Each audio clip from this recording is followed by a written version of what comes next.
So if you haven't heard, yesterday we had this thing called a Nintendo Direct, where they showed this thing called the Switch 2, and at first, it was pretty great. It had hardware that people liked, it had games that people liked, and overall, it was just an exciting time for Nintendo fans who have really been waiting for this console. And then they showed the prices of the games.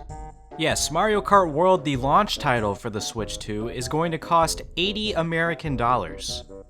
For the digital version, not the version that comes with a physical cartridge. The digital version is $80.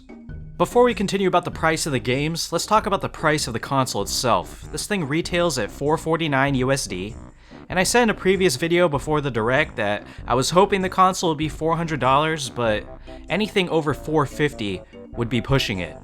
And of course, it's $449, so I can't really be upset about that when you look at other prices of consoles in the market. I mean, this thing is reasonably priced, and what we end up spending the most money on over time is the games. So for the console itself, I'm actually not upset about this. But the game prices? Holy shit! $80 for the digital version of a base game is disgusting. No matter how you look at it or defend it or try to rationalize it, that is horrific. And I've heard every reason under the sun as to why this game is $80, because of inflation, because of the tariffs. Sure, even after we've accepted that as reality, why the fuck is Nintendo pricing a 3-year-old game with DLC at $80? Kirby and the Forgotten Land should be a $40 game by now, so if you add the enhancements and the DLC on top of it, it should be like $60 max for this. So people can defend Nintendo via the inflation and all that, that's fine, go ahead, but when you look at this, when you look at them pricing a 3-year-old game at full price still $60, that has nothing to do with inflation, that's just pure greed. And they are offering this like upgrade pack where if you own the Switch game, you can get the enhanced version for a smaller fee. But for people who are going to be buying and playing this game for the very first time, they will be paying a ridiculous price. Like, that's the only way to say it, it's just ridiculous.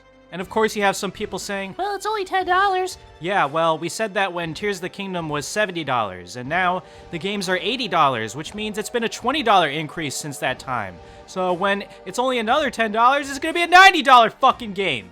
With the cost of living in general being so high these days, this is actually a crushing blow to so many Nintendo fans who were looking forward to buying the console and Mario Kart at launch, and now realizing that they can't afford it. For me personally, the only way that I'm going to buy this at launch is if I can pre-order the bundle that has the Switch 2 and Mario Kart World for $500. Because that's the only way I see myself getting this game, as that's the only reasonably priced option that I see for it. It's just a shame that all the excitement and joy and hype that the Switch 2 Direct provided was immediately destroyed by the pricing of the games. If you look at Nintendo discussions in general right now, this is all people are talking about, is how expensive Mario Kart World is going to be. So I'm not going to be surprised when people boycott this game, and like I said, the only way that I get it is if I get it in the bundle for $500 because it's priced as a $50 game. I will not spend $80 on a digital base game. That's ridiculous. And if you're still sitting there trying to defend all of this, just consider the fact that Nintendo is charging real money for a tech demo on how to use the Switch 2. That's not inflation, guys. That's just fuckery. So go ahead and let me know your thoughts on all this in the comments. Feel free to vent because I'm sure a lot of you guys are upset about this. And I just wanted to say regardless, for all of the support during the Switch 2 stuff that's been happening, it's been amazing, and I'm truly appreciative of all of your guys' views and comments and subscriptions and hitting the like button. It's just been awesome, so thank you guys very much. And I'll see you all in the next video. Have a great day. Deuces! The cow grinding is not worth $80. The cow grinding is not worth $80. Do not give in, it's not worth $80. But god damn it, that's so fucking cool.